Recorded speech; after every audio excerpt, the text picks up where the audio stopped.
Hey, what is up?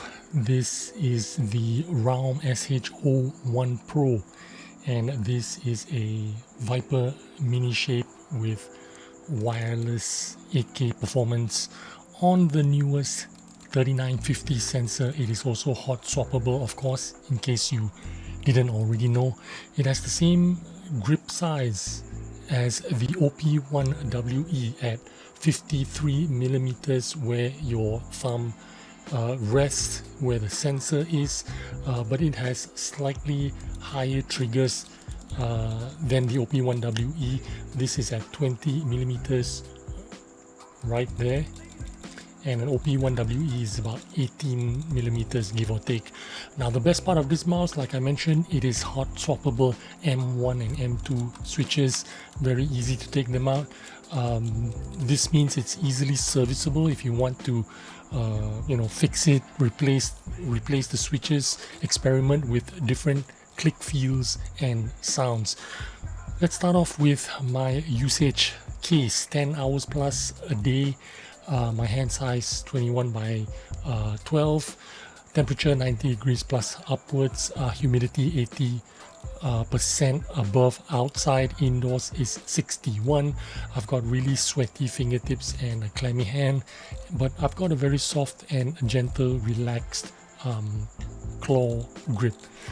As for the shape and size, this, I mentioned earlier, is a Viper mini shape at 54.3 grams with 4 dot skates. If you have a small to medium size hands, then this will fit great. For me, this is on the smaller side, as I have to kind of like soft claw or fingertip grip.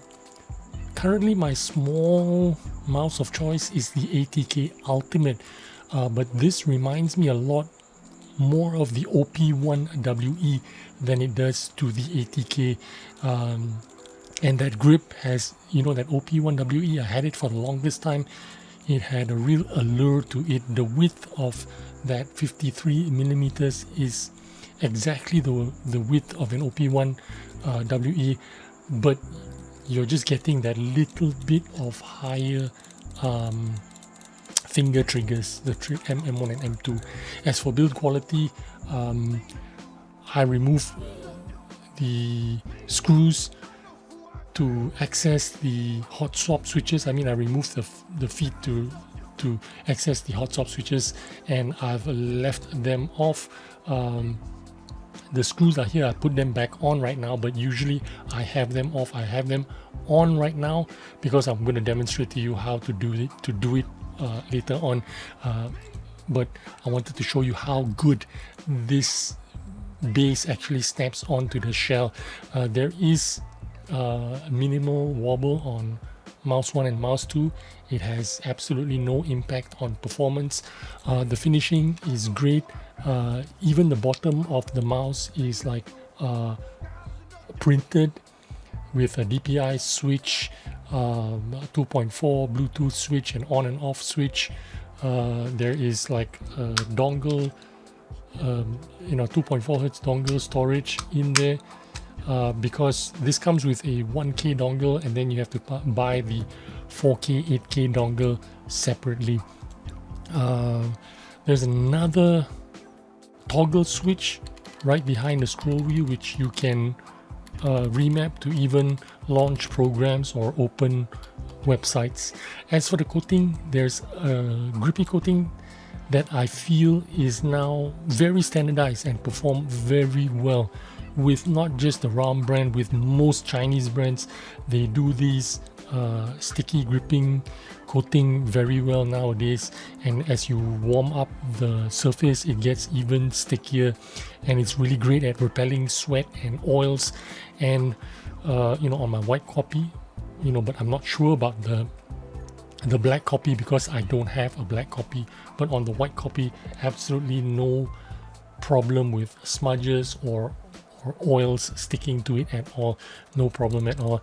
Now, the RAWM SH01 Pro comes stock with Huano transparent green shell, white dots. It is rated to 100 million clicks, and it works fine.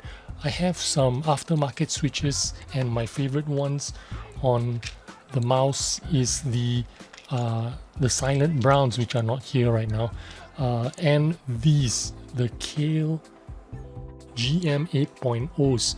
Other switches that I tried, you can see they're all here. The transparent purple, transparent yellow, transparent blue shell pink dots, all Huanos. The reason why I like the silent brown switches is because there was no pre-travel. This one of course has some pre-travel, but the brown ones, silent switches, have no pre-travel at all. And the reason why I like the Kale 8.0s is because of the click feel. Now I wanted to make a video about all the switches, but honestly they all would have sounded the same, and that's honest truth.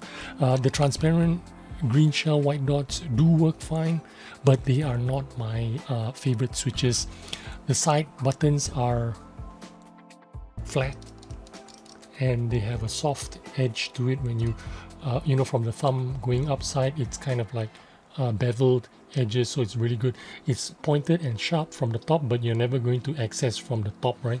It's always going to be rolling up. Your thumb going to be rolling up to these side buttons A and B, so that's pretty good in my opinion. They are pretty satisfying to engage. The stock scroll wheel is very standard, nothing negative to report. The steps are pretty easily defined and the clicks are like normal weight. Let's do a sound test.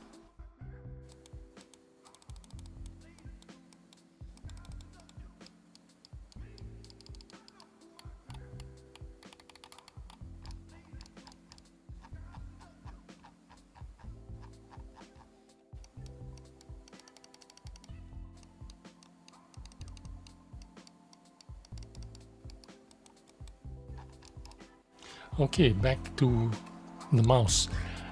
The feet are the stock feet are black PTFE, and unfortunately I already ripped them out to access these screws before I got to try them, but I would have ripped them out regardless because I know these skates very well. These black PTFE skates that come stock with a mouse, they're good for a couple of days and then they slow down dramatically. Like after 24 hours they're going to slow down about 50%, and that's just the truth of it. They're usable, but I'm really spoiled with N-Tech aftermarket milled skates or milled dots, so I swapped them out, and I'm really enjoying myself with the N-Tech aftermarket skates.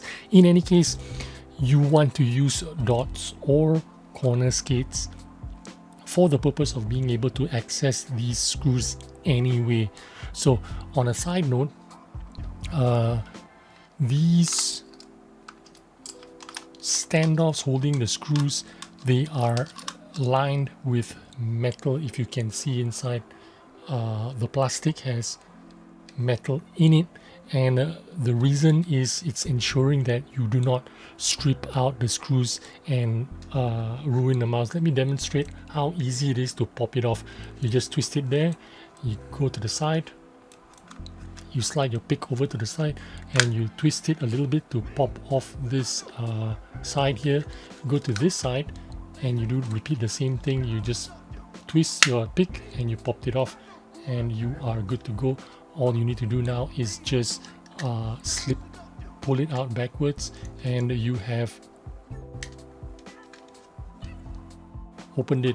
And then to remove the switches, that's all it takes. How long did that take me? Very quick and very easy to remove these, to remove the base plate, remove the screws. Oops, I put it on in the wrong spot. I hope I didn't damage anything. Oh, did I bend the pins? No, I didn't. Okay, and that is the end of swapping it out. Just slide it back in, pop in, slide in the front first, the nose, and then pop in the sides, pop in the sides, and pop in the back, and now you're good to go.